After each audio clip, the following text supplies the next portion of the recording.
बच्चों, शुभ प्रभात। बच्चों, आज हम फिर से आपके सामने इस वीडियो में हाजिर हैं आपके हिंदी का पाठ 7 लेकर के। पाठ 7 है डाकिये की कहानी, कंवर सिंह की जुबानी। ये पाठ हम पहले वीडियो में पढ़ चुके हैं। आधा कंवर सिंह के बारे में बातचीत चली है।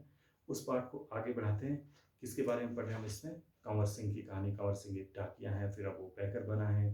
क्या उनको डाक के बारे में, डाक पहुंचाने में क्या क्या दिक्कतें आती हैं, कैसे वो डाक पहुंचाते हैं, कैसा वो महसूस करते हैं जब घर घर डाक पहुंचाते हैं, वो हम पढ़ चुके हैं।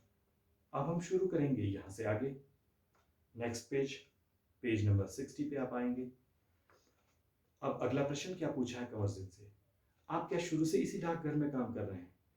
तो क्या बोलते हैं कंवर सिंह जी, शुरू में तो मैंने लाहौल स्पीति जिले के किब्बर गांव में, बहुत दूर है ये लाहौल स्पीति का किब्बर गांव, 3 साल तक नौकरी की है, जो हिमाचल का सबसे ऊंचा गांव भी है। अगर पूछा जाए कौन सा सबसे ऊंचा गांव, किब्बर। कौन सा गांव है हिमाचल का सबसे ऊंचा गांव? किब्बर गांव। इसके बाद 5 साल तक इसी जिले के काजा और 5 साल तक किन्नौर जिले में नौकरी की है। उस वक्त गांव में टेलीफोन नहीं थे, बसें भी सिर्फ मुख्यालयों तक ही जाती थी। अभी भी कई ऐसे गांव हैं जहां ना बस जाती है, ना ही वहां टेलीफोन है। ऐसी जगह में ग्रामीण डाक सेवक का बहुत मान किया जाता है। मान मतलब आदर, क्योंकि वही सारे संदेश पहुंचाते हैं। आप पहाड़ी इलाके में रहते हैं, जाहिर है डाक पहुंचाना आसान काम तो नहीं होगा। फिर अगला प्रश्न उनसे ये पूछा गया, अब क्या बताते हो? हाँ, मुश्किलें तो आती ही है। जब मैं किन्नौर जिले के मुख्यालय रिकांगपिओ में नौकरी करता था, तो सुबह 6 बजे मेरी ड्यूटी शुरू हो जाती थी। मैं 6 बजे सुबह शिमला जाने वाली बस में डाक का बोरा रखता था, और रात को 8 बजे शिमला से आने वाली बस से डाक का बोरा उतारता था। पैकर को ये सब काम करने पड़ते हैं। किन्नौर और लाहौल स्पीति हिमाचल प्रदेश के बहुत ठंडे और ऊंचे जिले हैं। इन जिलों में अप्रैल महीने में बर्फबारी भी होती है। आप सोचो, जब भारी बर्फबारी हो, बर्फबारी में डाक कैसे पहुंचाते होंगे ये?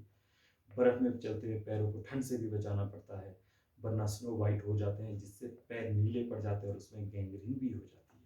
मतलब खराब हो जाता है हमारा शरीर, जिससे उंगलियां झड़ सकती हैं।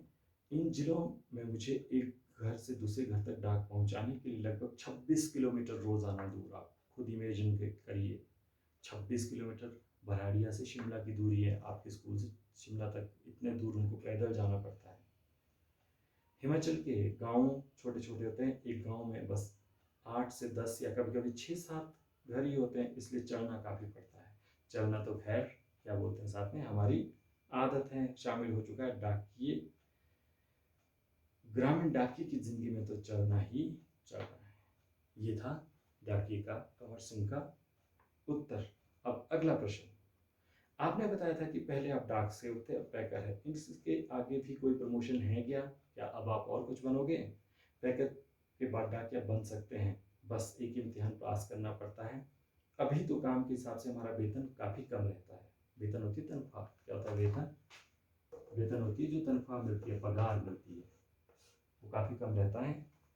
लेकिन सारा दिन कुर्सी पर बैठकर आराम करने वाले बाबू का वेतन कहीं ज्यादा होता है। पैकर का वेतन बाबू के वेतन जितना ही हो जाता है। अब तो डाकिये की नौकरी में लगना भी बहुत मुश्किल हो चुका है। हम में से जितने डाकिये रिटायर हो चुके हैं, उनकी जगह नए डाकियों को नहीं रखा जा रहा है। क्यों नहीं रखा जा रहा है? क्योंकि अब डाकिये का काम धीरे धीरे कम हो रहा है। मोबाइल, ईमेल, कंप्यूटर से हम ये सारे काम करने लगे हैं। लेकिन फिर भी अभी भी आपको ग्रामीण एरियाज में या शहरों में भी बहुत सारे डाकिये और पैकर नजर आएंगे। उनकी जगह नए, पुराने, इससे पुराने डाकिये का काम का बोझ दिन प्रतिदिन बढ़ता ही जा रहा है। ना जाने आने वाला समय कैसा होगा। अब अगला, अब लास्ट प्रश्न, काम के दौरान कभी कभी कोई बहुत खास बात हुई हो तो वो एक घटना सुनाता है। कौन? कंवर सिंह। मेरा तबादला, तबादला क्या होता है? ट्रांसफर, जिसको बोलते हैं बदली। तबादला, मान लीजिए मेरा तबादला अभी भराड़िया में मैं नौकरी कर रहा हूँ, इसके बाद किसी दूसरे स्कूल में जाता हूँ, तो वो क्या होगा? मेरा तबादला। तो वैसे ही मेरा तबादला शिमला के जनरल पोस्ट ऑफिस में हो गया था। वहाँ मुझे रात के समय रेस्ट हाउस और पोस्ट ऑफिस चौकीदारी का काम भी दिया गया। यह 1998 की बात है, 29 जनवरी, सर्दियों की बात है ना। लगभग 10:30 बजे का समय था। बाहर से किसी ने पोस्ट ऑफिस का दरवाज़ा खटखटाया, नॉक किया। मैंने पूछा, कौन है? जवाब आया, दरवाज़ा खोलो, तुमसे बात करनी है।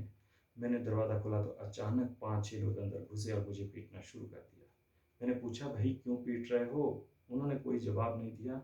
सारे ऑफिस की लाइटें बंद कर दी। इससे पहले कि मैं कुछ समझ पाता, मेरे सिर पर किसी भारी चीज से कई बार मारा, जिससे मेरा सिर ही फट गया। देखो ना, अटैक हुआ उन पे, उनको किसी किन्हीं लोगों ने मारा। मैं लगातार चिल्लाता रहा, उसके बाद बेहोश हो गया और मुझे कुछ भी पता ना चला। अगले दिन जब मुझे होश आया तो मैं शिमला के इंदिरा गांधी मेडिकल कॉलेज के अस्पताल में दाखिल था। आईजीएमसी ले जाया गया उनको रातों रात, जब उनको देखा होगा। सिर में भयंकर दर्द हो रहा था। उन दिनों मेरा 17 साल का बेटा मेरे साथ ही रहता था। उसी से पता चला कि मेरे चिल्लाने की आवाज़ सुनकर लड़का और ऑफिस के दूसरे लोगों को नज़दीकी जो रहते थे, दरवाज़ों के शीशे तोड़कर अंदर घुस आए और मुझे अस्पताल पहुंचाया। उनके बेटे ने ही बाकी जो अड़ोसी पड़ोसी थे उनको बताया कि पापा के साथ ऐसा हो गया। वो लोग शीशा तोड़ करके जो भी है, जिस जिस भी माध्यम से अंदर कमरे में पहुंचे, उसकी वजह से आज भी मेरी एक आंख से दिखाई नहीं देता है। इतना मारा कि उनकी एक आंख ही फाड़ दी, मतलब उस आंख से आज भी नहीं दिखाई देता है। सरकार ने मुझे जान पर खेलकर डाक की चीजें बनाने के लिए बेस्ट पोस्टमैन का इनाम दिया। क्या दिया था? Best postman. जैसे कई बार हम भी देते हैं ना, बेस्ट स्टूडेंट जो अच्छा काम करता है, बेस्ट पोस्ट मैन का खिताब दिया गया था उनको। किसको? कुंवर सिंह की हम बात करें, कुंवर सिंह को। यह इनाम 2004 में मिला। इस इनाम में मुझे 500 रुपए और प्रशस्ति पत्र होता है, प्रशस्ति पत्र जिसमें उनकी तारीफ के शब्द लिखे होते हैं, वो दिया गया है। मैं और मेरा परिवार आज बहुत खुश हैं। आज भी मैं गर्व से कहता हूँ, मैं बेस्ट पोस्टमैन हूँ। ठीक है बच्चों, किसने लिखी है ये कहानी, किसने वार्तालाप की है? प्रतिमा शर्मा की ओर से ये कहानी लिखी गई है। किसकी कहानी थी? डाकी की। क्या नाम था डाकी का? कंवर सिंह। वो अपनी जुबान से कह रहे थे कि डाकिए का जीवन कैसा होता है, उनको क्या क्या दिक्कतें करनी झेलनी पड़ती है। ठीक है बच्चों, ये था पाठ। इसमें प्रश्न उत्तर फिलहाल इस पाठ में नहीं है, लेकिन फिर भी हम अपने लेवल से इसमें बहुत से आपको प्रश्न भी बनाएंगे, खालिस्तान बनाएंगे। आपको वाक्यों में प्रयोग करने के लिए बहुत सारी एक्सरसाइज में खुद से दूंगा अलग से कागज़ पे, इसके साथ वो आपको फिर नोटबुक में करनी है। ठीक है बच्चों, धन्यवाद।